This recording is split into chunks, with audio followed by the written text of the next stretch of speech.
You know the story. Adam, Eve, a piece of fruit, and the subsequent eternal damnation of all mankind.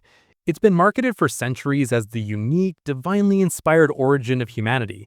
But what if I told you it was a cheap knockoff? I'm Farid, and on this channel, we follow the evidence. And the evidence shows that the authors of Genesis were less divine prophets and more expert copywriters who lifted their best material from the pagan bestsellers of their day. I'm not talking about a few borrowed ideas. I'm talking about the entire narrative structure, from the creation of man as a divine slave to the reason for human mortality being a sanitized, heavily edited adaptation of Mesopotamian epics. Today, we peel back the layers of theological paint to reveal the older, darker, and frankly more interesting pagan story underneath. You think this story is just about an apple and a snake, right? Most people, especially the ones who claim biblical stories are unique, only focus on Genesis 2 and 3, treating it like a standalone incident about sin. But the fact is, the entire biblical narrative from Genesis 2 through 11, that's the Adam and Eve story plus the whole flood saga, is actually constructed as one single long story. And once you view the text that way, you immediately realize that the biblical writers didn't just borrow individual elements, they stole the entire foundational structure. But that long, complicated narrative sequence, creation, the subsequent human disturbance or offense, the cosmic flood, and the final restoration or recreation isn't original to the Bible at all. It's a total narrative hand-me-down known to scholars as the creation flood story genre, found predominantly in significantly older Mesopotamian epics. Therefore, by comparing Genesis 2:11 to these older texts, we can confidently assert that the biblical plot structure was directly modeled on earlier traditions. Specifically, the Akkadian epic Atrahasis provides a clear model for the Genesis 2:11 plot and themes, proving the Bible's lack of originality in its narrative shape. This tendency to incorporate multiple traditions like creation and flood into one complex story is called an anthological impulse. And it was already happening with pagan source materials like Atrahasis before the Hebrew scribes even started adapting them. Seriously, this is textbook literary theft.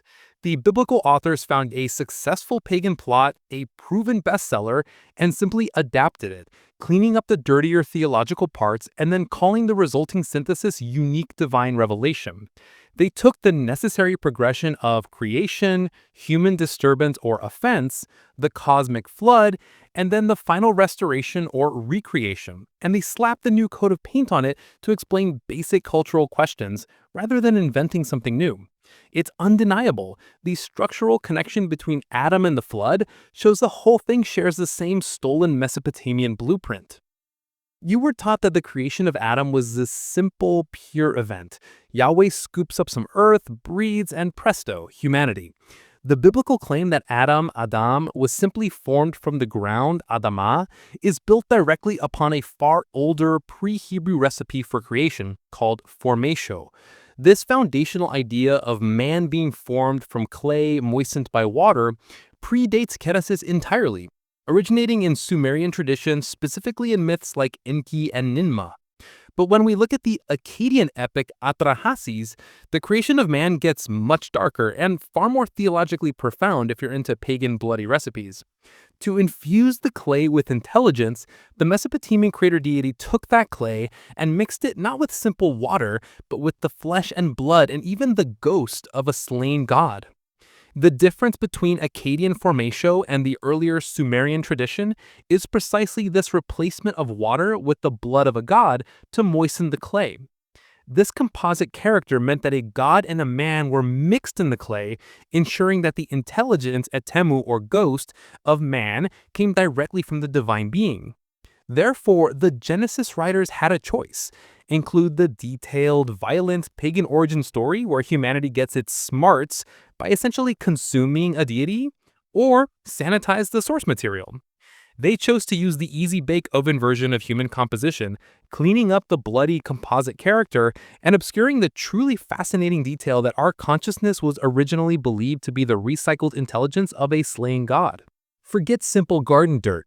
Genesis whitewashed the true recipe. This isn't just taking clay and shaping it. This is a foundational mythology demanding a bloody sacrifice to imbue humanity with that spark of divine consciousness. The original composite character of man cobbled together from older, much more violent divine and human recipes. You've likely been taught that Adam's job was a privilege. Tending the Garden of Eden, a beautiful act of worship, right? Forget the nice theological idea that humanity was created out of pure original love. If we look at the older, stolen blueprints for man's existence, we find the brutal, cynical truth. Humanity was created for divine servitude. But why would the gods need a new species? Because the original divine laborers, the Agigu gods, were utterly exhausted and went on strike, refusing to perform their arduous work. The Akkadian epic Atrahasis makes it crystal clear. The chief god Enlil and the Anunnaki conceded that the grievances were legitimate because the Agigu's work was heavy, their distress was much.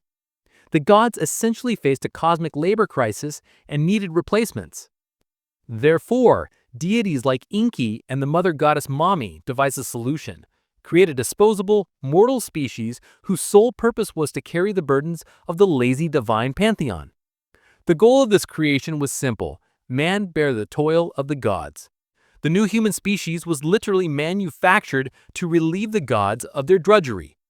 This foundational myth reveals that the earliest vision of human creation was not freedom, but forced labor or corvée. Seriously, the biblical story turned mandatory, back-breaking, cosmic corvée into a pleasant little gardening gig. They sanitized the narrative so hard that you forgot your existence was originally a bailout package for the wealthy, tired gods. The origin of human purpose is strictly indentured servitude, proving that the earliest theologians were cleaning up a truly brutal and unforgiving pagan source story. We've seen that the earliest vision of man was as a bloody composite created for forced labor. But let's look at the next big event in Genesis, the moment Adam and Eve gain culture, gain wisdom, realize they are naked, and must leave their initial primal innocence. This whole progression, the loss of wildness and the entrance into civilized life, is also stolen. It's not a story of moral failure, it's a standard pagan narrative explaining how early humans transitioned from nature to society. This progression parallels the Mesopotamian tale of Enkidu, Gilgamesh's companion. Enkidu is the classic primal man, referred to by the Sumerian loanword Lalu. He starts out utterly wild, shaggy, living among the animals, grazing on grass with gazelles, and drinking at the watering holes with the wild beasts. His existence perfectly exemplifies the two-stage creation tradition, detailing the human race appearing first in a primitive state, and then acquiring the instruments of culture. But, just like the Genesis account, when Enkidu is exposed to civilization by meeting a prostitute, by the way, a classic pagan culture hero moment, he gains wisdom, loses his animal innocence, and is eventually clothed before he can enter the city. The biblical writers took this essential, necessary progression, the shift from a wild state of nature to a settled civilized state, and they aggressively moralized it, turning it into a story of sin and transgression. Therefore, the fall of man is just a theological cleanup of a pre-existing mythic formula designed to explore the shift from a chaotic wild state to an organized cultural one. The biblical scribes applied moralistic judgment where the pagan source material simply documented societal evolution, distinguishing the Lalu, primal man, from the later Maluku, thinking deciding man or king. You see? Genesis moralized this natural journey into the unforgivable cosmic crime of eating the fruit. The theological horror you're taught about original sin is nothing more than a highly edited version of an older, non-moralistic story about a divine savage learning how to stop eating grass, put on some clothes, and join civilization. Let's tackle the biggest theological claim of all, the origin of mortality. You've been programmed to believe that death entered the world along with all suffering because Adam and Eve committed a moral transgression. They ate the fruit. That's the entire linchpin of the theology of the fall, right? But that this core idea, death as divine justice, is a theological retrofit of a much older, simpler, and entirely non-moralistic problem. When we look back at the creation flood story genre, particularly the Akkadian epic Atrahasis, mortality was introduced for a far more mundane, logistical reason: overpopulation. The gods didn't want to punish sin, they wanted some peace and quiet. Therefore, in the Atrahasis epic, the gods were explicitly annoyed by the unbearable noise, rigmu, being generated by too many humans. The flood was supposed to solve this problem, but when that failed, the gods had to introduce lasting limitations. Mortality wasn't the result of an apple. It was a post-Diluvian innovation designed specifically to keep the human population and the noise level down. To ensure this, they introduced measures like creating infertile women, imposing celibate groups, and even establishing the Pasitu demon to snatch babies right out of their mother's laps. Your foundational theology about death being an eternal punishment for a moral failure is actually a theological cleanup crew running a retrofit job.